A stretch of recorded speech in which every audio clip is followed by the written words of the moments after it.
Sadatnya pemahaman. Asma ila sahibi hadal kitab Hujjatul Islam Muhammad ibn Muhammad Al-Ghazali At-Tusi At-Tabarani Asy-Syafi'i Qaddasallahu sirrahu wa nawwara dharihahu. Al-Fatihah.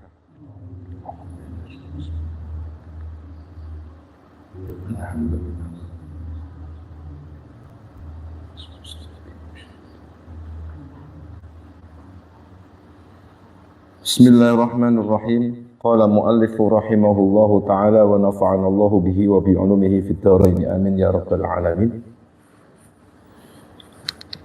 Sebelum kita lanjutkan kajian hari ini, kita mengingat lagi napa sing sampun didhawuhaken dening Imam Al-Ghazali. Beliau dawuh bahwa man yajhal nafsah fahuwa bighairihi ajhal. Siapa yang tidak mengenal atau tidak mengetahui dirinya sendiri, maka terhadap yang lain pun dia lebih tidak kenal lagi.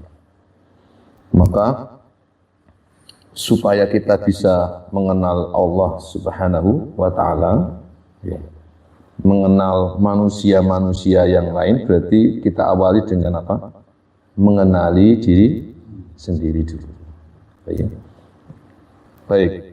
Kemarin flashback dari kajian sing sakderenge bahwa manusia itu, hakikat kemanusiaan seorang manusia itu ada pada an-nafs, atau yang dalam bahasa Indonesianya itu disebut jiwa itu.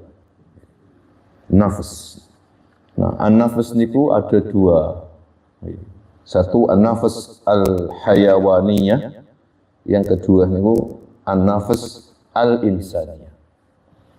An-nafs al-hayawaniyah atau mungkin terjemahan literalnya adalah jiwa kehewanan, nafas hayawani, atau dengan bahasa yang lebih kasar sedikit, jiwa kebinatangan.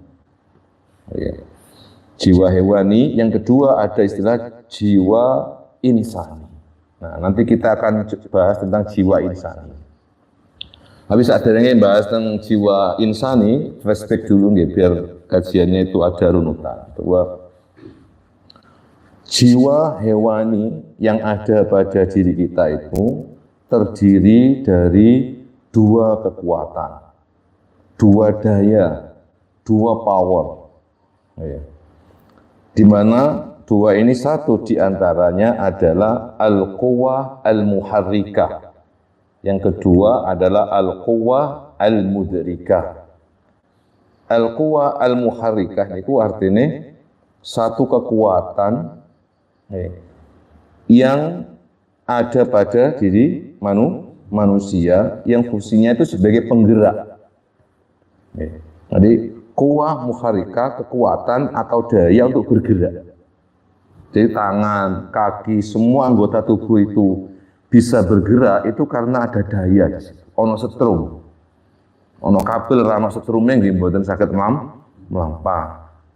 Lampu ini bisa menyala itu karena ada kabel. Kabel itu ada apa dalamnya? Ada setrum. Itu kalau dulu urusan elektro. Nah, anggota tubuh ini sakit bergerak itu karena ada daya penggeraknya.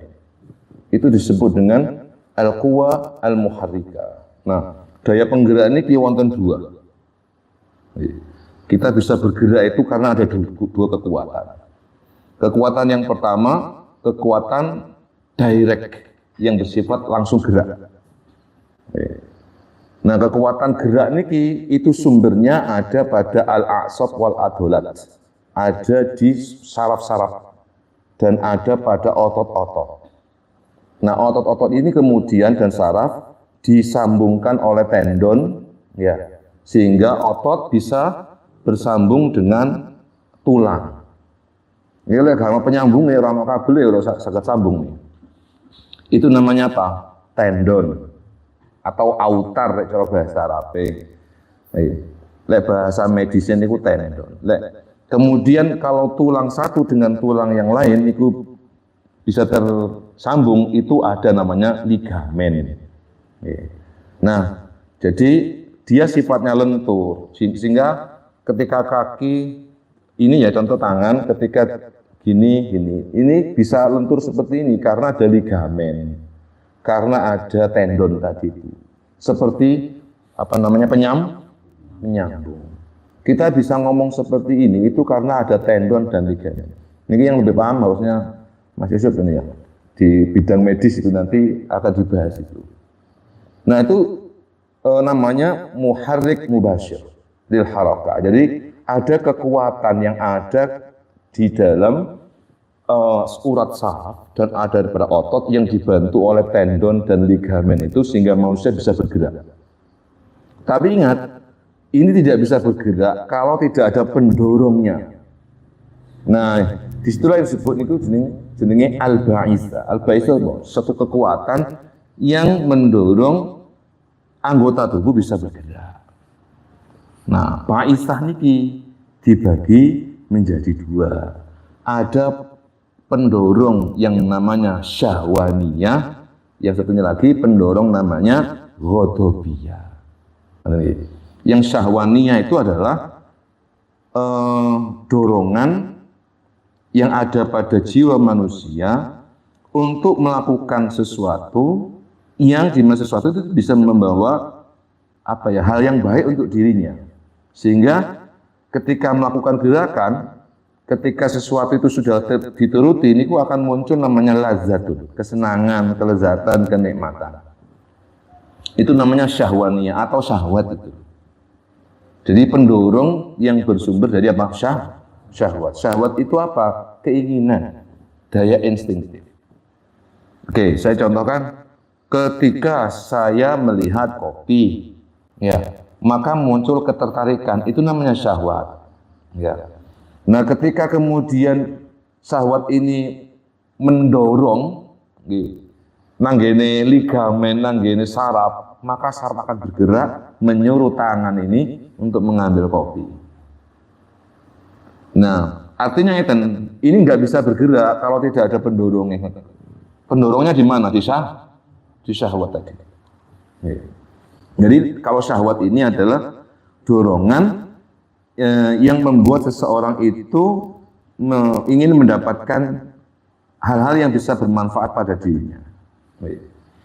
Sehingga ketika sudah mendapatkannya, itu yang dimunculkan adalah kelezatan, kenikmatan, kesenangan. Itu namanya syahwat.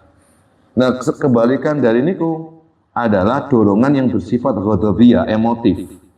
Di mana dorongan ini yang membuat seseorang itu menghindari hal-hal yang merugikan dirinya, menghindari sesuatu yang tidak dia sukai.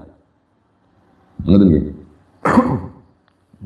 Jadi kalau ada sesuatu yang tidak disukai oleh jiwa manusia, maka dia akan kecenderungannya menghindar atau melawan supaya sesuatu hal buruk tidak terjadi pada dirinya. Nah ini keberadaan syahwaniyah, keberadaan kali ghadabiyah ini sama-sama juga penting jika memang nanti bisa ditundukkan dengan baik. Dalam menungso gak ana dorongan syahwaniyah, ya punah dari dulu menungso niku. Wong gak ana karep mangan. Gitu. Karena kita itu ono karep mangan, ono karep ngombe, ono karep iki, karep kui karena ada dorongan syahwat tadi itu.